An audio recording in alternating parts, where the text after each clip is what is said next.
Welcome back to our channel, where we uncover the thrilling world of movies. In a world where humanity reaches for the stars, one man's journey will captivate your imagination. Welcome to a quick recap of the blockbuster hit, The Martian. Get ready to relive the epic adventure of astronaut Mark Watney, stranded on the Red Planet. Join us as we embark on a thrilling recap of this interplanetary tale that will leave you on the edge of your seat. Before we dive in, make sure to subscribe and leave a like to our channel. Let's begin. Mark report. On my way, Commander. In the near future, at a Sidalia Planitia on Mars, the landing site of the shuttle Ares 3, the crew of the Hermes spacecraft, including Commander Melissa Lewis, botanist Mark Watney, IT guru Beth Johansson, pilot Rick Martinez, flight surgeon Chris Beck, and navigator and chemist Alex Vogel, are collecting samples at the landing site of the shuttle Ares 3. They are preparing to return to their living facility, the HAB, when they receive news of an approaching storm. Concerned about the storm's intensity and high winds, Commander Lewis decides to abort the mission. However, Watney disagrees and argues that they should wait out the storm. As the crew heads towards the Mars ascent vehicle, which will take them back to the orbiting Hermes, Watney lags behind. Strong winds and sand gusts envelop them, causing a satellite dish to break off and strike Watney, knocking him out of sight from the rest of the crew. Despite Lewis's efforts to locate him, poor visibility and the storm's ferocity make it impossible. The crew reluctantly boards the MAV without Watney and successfully launches from the planet. On Earth, NASA Director Teddy Sanders holds a press conference, announcing that while the Hermes crew managed to leave Mars, Mark Watney was left behind and is presumed dead.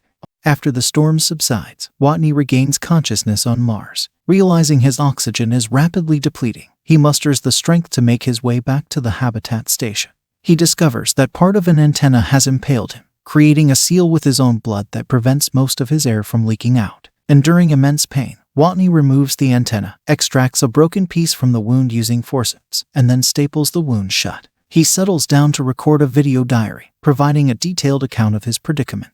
Mark Watney acknowledges that he is still alive but faces the daunting challenge of being unable to establish communication with Earth or the Hermes spacecraft. The next manned mission is scheduled to launch in 4 years, leaving him with limited options for immediate rescue. Assessing the food supply available in the habitat designed for him and the other 5 crew members, Watney realizes he has approximately a year's worth of provisions, possibly longer if he rations carefully. However, he concludes that his only viable solution is to cultivate 3 years' worth of food on a planet that is entirely barren. Fortunately, his background as a botanist proves invaluable as he devises a plan to grow potatoes in these inhospitable conditions. Meanwhile, at NASA's headquarters in Houston, Texas, a memorial service for Mark Watney has recently taken place. Sanders, a prominent figure, delivers a eulogy highlighting Watney's unwavering commitment to exploration. Vincent Kapoor, the Mars mission director, engages in a conversation with Sanders regarding the possibility of using satellite imagery to locate Watney's body. However, Sanders adamantly refuses the request, citing concerns that publicizing images of Watney's deceased body would trigger severe political and financial ramifications for NASA. Subsequently, engineer Mindy Park brings her findings to Kapoor's attention after discovering signs of activity in low-resolution satellite photos of the Ares 3 site.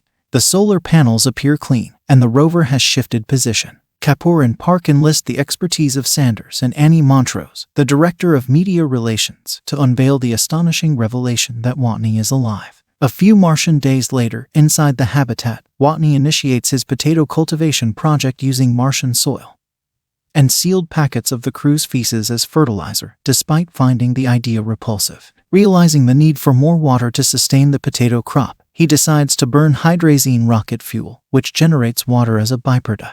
During his initial attempt to ignite the hydrazine, he inadvertently causes a moderate explosion, resulting in singed clothing and hair. Watney reflects on the explosive nature of pure hydrogen and notes why NASA avoids its usage. Undeterred by setbacks, he perseveres in his efforts to secure a sustainable food supply while documenting his progress in the ongoing video logs. Watney also formulates a plan to reach the Schiaparelli crater, designated as the landing site for the Ares 4 mission in 4 years. Aware of the rover's limited battery capacity, he modifies it by incorporating additional solar cells and an extra battery. To conserve power, he repurposes the pod of plutonium that powered the crew's initial spacecraft, utilizing it as a heat source within the rover's cabin. Watney utilizes the rover to search for a Pathfinder probe that ceased transmitting back in 1997. His intention is to make contact with NASA using the probe. He unearths the old probe from the sand, unfolds its solar panels to recharge the batteries, and astonishingly finds that it still functions. Kapoor, together with his colleagues at the Jet Propulsion Lab, who are involved in constructing the Pathfinders, retrieves another Pathfinder from storage and restores it to working order. They successfully establish communication with Watney, initially by manipulating the Mars Pathfinder's camera to point at signs indicating yes or no in response to Watney's queries about receiving his signal. Later, they use the camera to show a hexadecimal clock that Watney has scratched onto the ground around his Pathfinder. NASA employs this system to instruct him on hacking the rover's operating system so that it can transmit text messages back to Earth. Finally able to type his messages, Watney asks in a chat-style conversation about the Hermes crew's reaction upon learning that he is alive. Kapoor sadly informs him that the crew has not been informed. In response, Watney unleashes a string of obscenities, inadvertently broadcasted worldwide. Watney's tale captures global attention, and his communications with NASA are meticulously documented.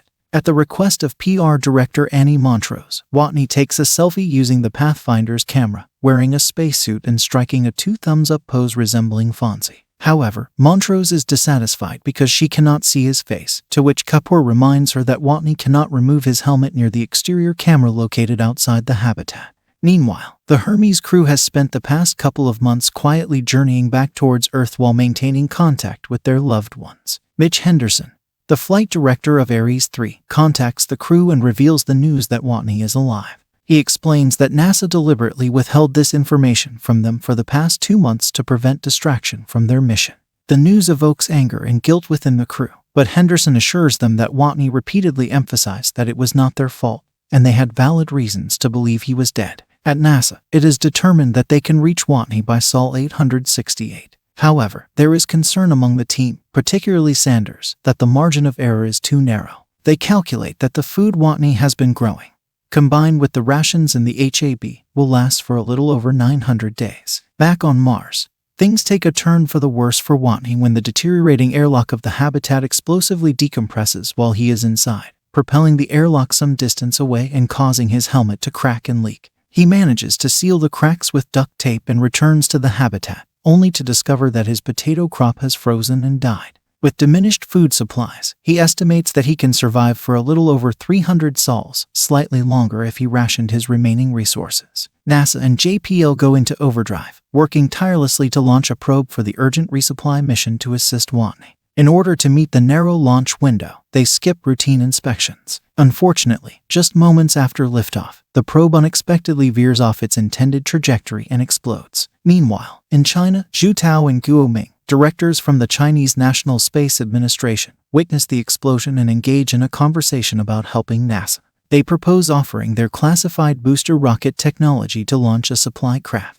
Guo Ming wonders why NASA hasn't already sought their assistance, but Zhu Tao reminds him that NASA is unaware of their top-secret program. Recognizing the importance of international scientific cooperation, they decide to reach out to NASA and offer their booster rocket technology. Enter Rich Purnell, an eccentric and absent-minded yet brilliant astrodynamicist. He devises a daring plan to accelerate the returning spacecraft Hermes around Earth, leveraging a gravitational boost to propel it back to Mars and rescue Watney. The Chinese rocket would serve as a means to resupply the Hermes for its extended journey. However, Sanders, a decision-maker in NASA, opposes this plan due to the risks it poses to the 5 crew members aboard Hermes and the considerable mission extension it entails. Unbeknownst to Sanders, Henderson covertly forwards Purnell's plan and course calculations to the Hermes crew. The crew interprets the secretive transmission as a signal of NASA's rejection.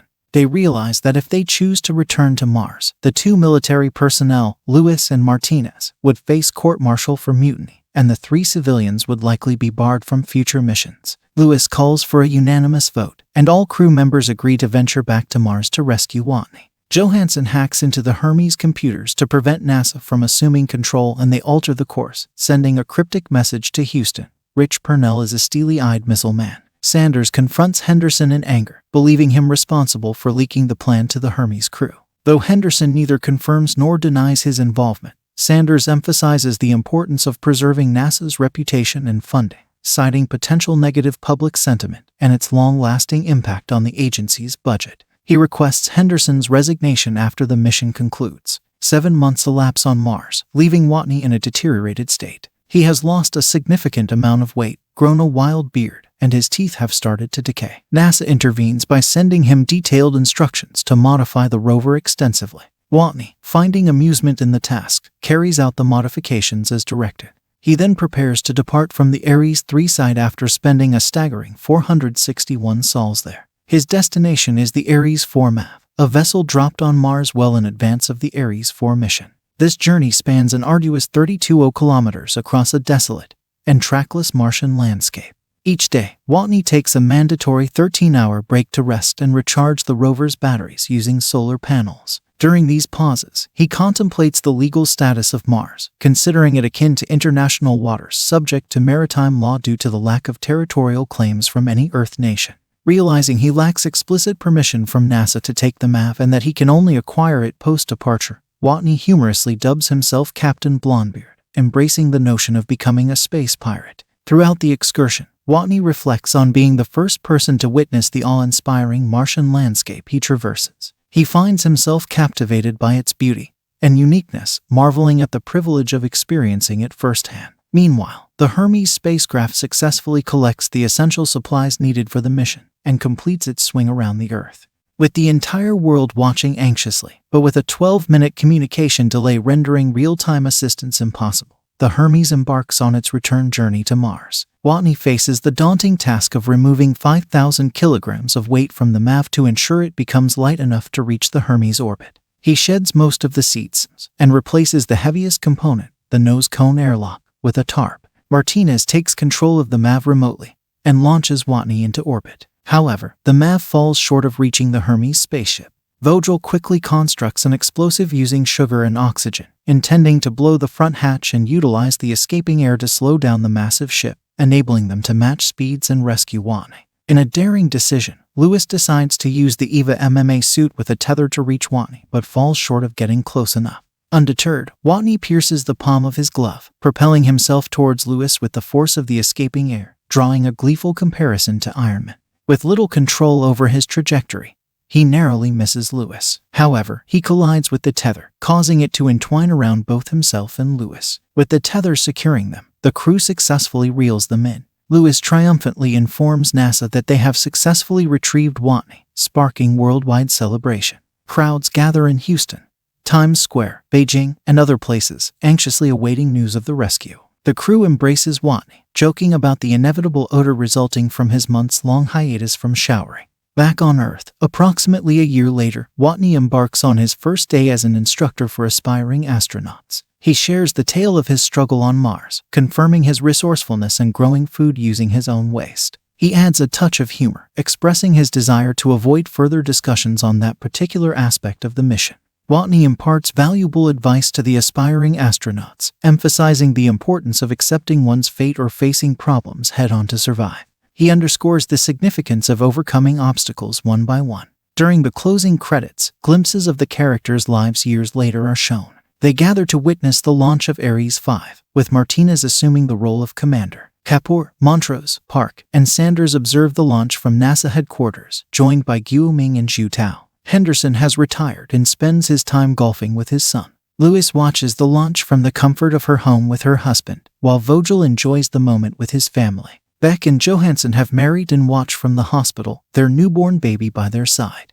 And that's the end of the story. I hope you liked it. Comment down below what movies do you like us to recap next. Thank you for watching.